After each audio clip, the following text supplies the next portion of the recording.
E é o cuidado que temos que ter no dia a dia. Vamos ver um caso aí, um caso interessante, que é... O caso está nos domínios da mediunidade, é um caso de Jovina e Anésia, vocês devem conhecer. O instrutor era Áureos, que instruía André Luiz e Hilário. É um caso de encarnado para encarnado. É uma dominação telepática que a nossa irmã Anésia se deixou levar e o nosso Jovino estava envolvido.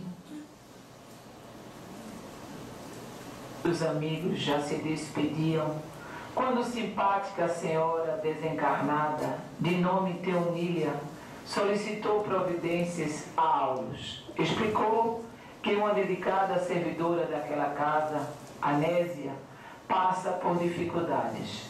Além das dificuldades com a educação de 3 filhas e de cuidar da mãezinha doente, Jovino, o marido, estava agora fascinado por outra mulher. Dia e noite, na profissão, na via pública, Jovino só pensava nessa mulher perversa, que o fez esquecer das obrigações domésticas, dizia ela. Será que não seria possível Áureos interferir? Áureos prometeu estudar o caso, mas observou que devíamos encarar Jovino e a mulher como irmãos necessitados de entendimento e auxílio. Marcou-se para o dia seguinte à noite o encontro no lar de Anésia. Na hora do jantar estava Áureos, Hilário e André, mas a família reunida.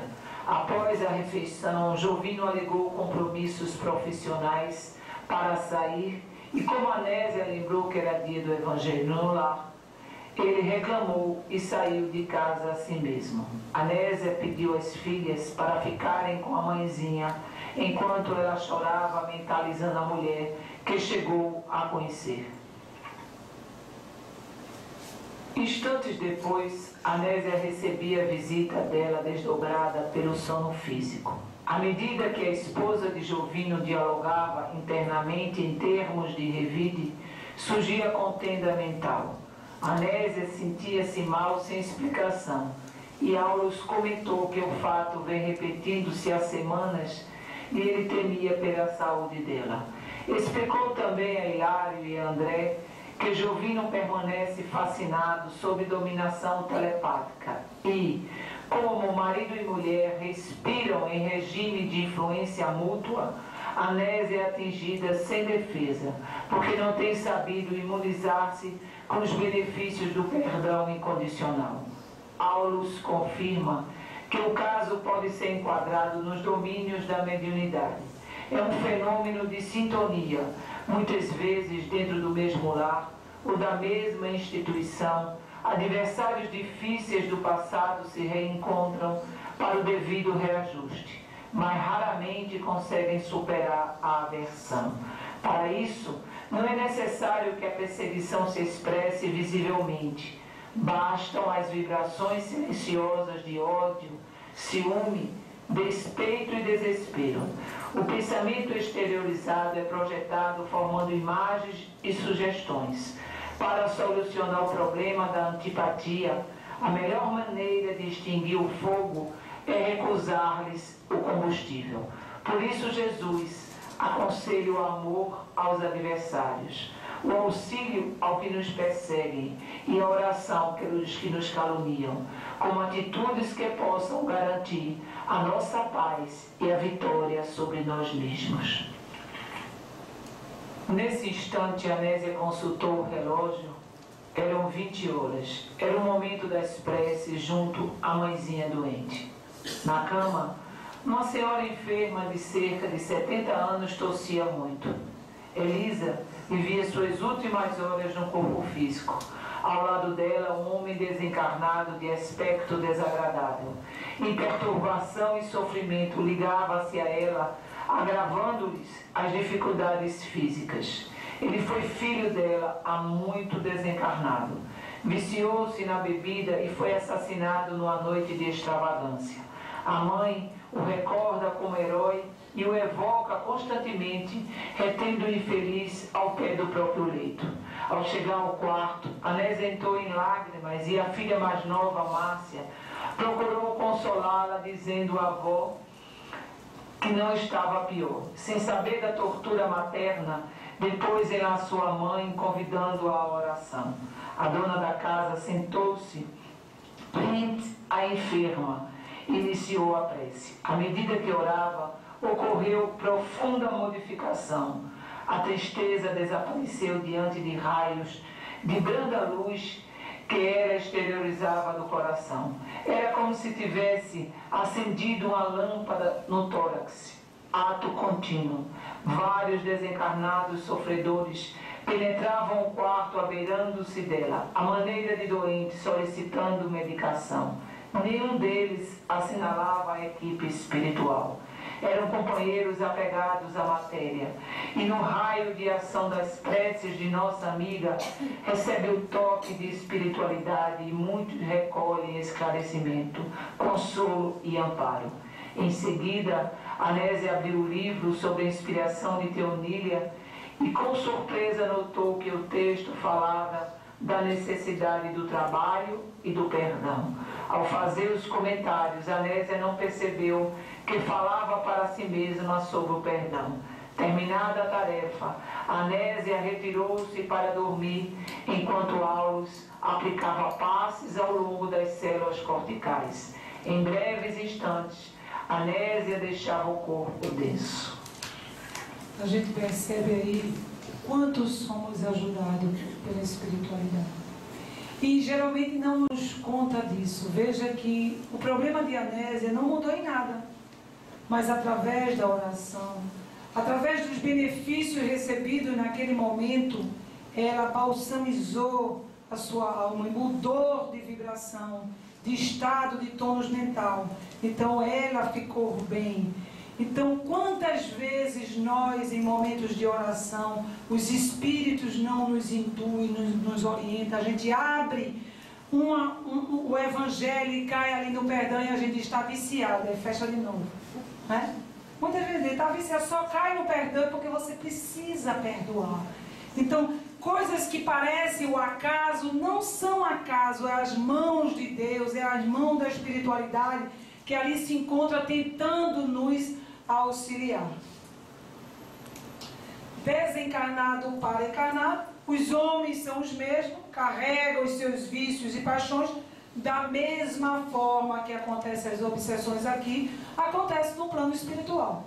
Os espíritos se viciam outros espíritos culpados para realizar essas obsessões no plano espiritual. Então, gente, quando Jesus diz reconciliai-vos enquanto está a caminho, é necessário enquanto está a caminho. Porque se nós pensamos que ao desencarnar vamos nos livrar das obsessões, não vamos. Vamos ter que encarar eles de frente a frente.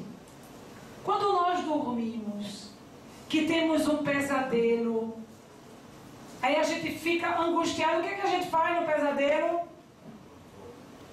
Não é? Pode falar, viu, gente? Não se acanhe não. Volta para o corpo, né? Apressadinho. Quando alguém está nos perseguindo. Quando a gente estiver lá do outro lado, a gente não vai ter onde se esconder, não. A gente vai ter que encarar o obsessor.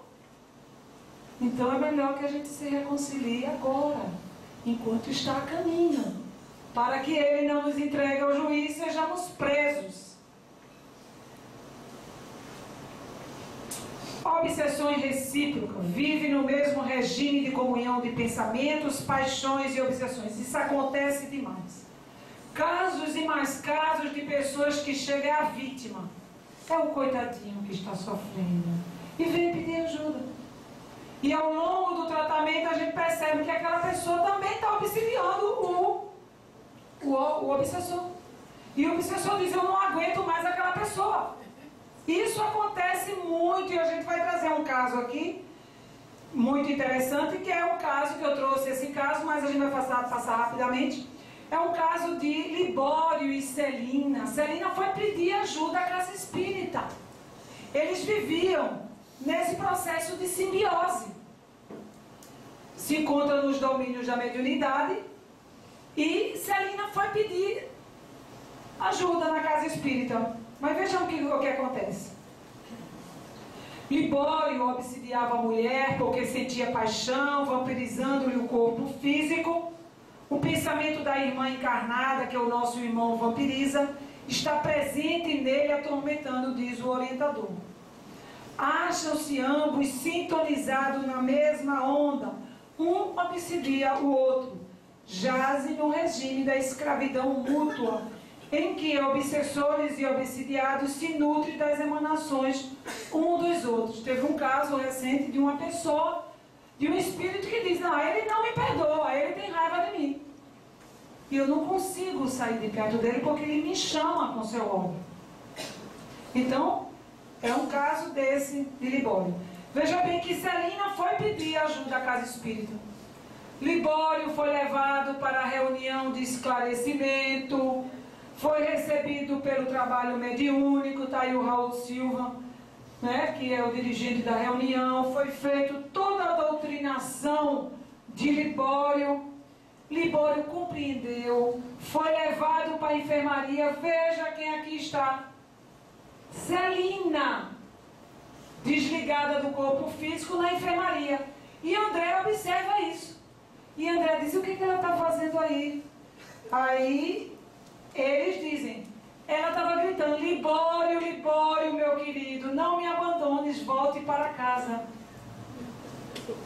Tem um caso muito interessante que nos contaram de uma senhora que ela passava por uma obsessão na área do sexo, e o espírito a procurava.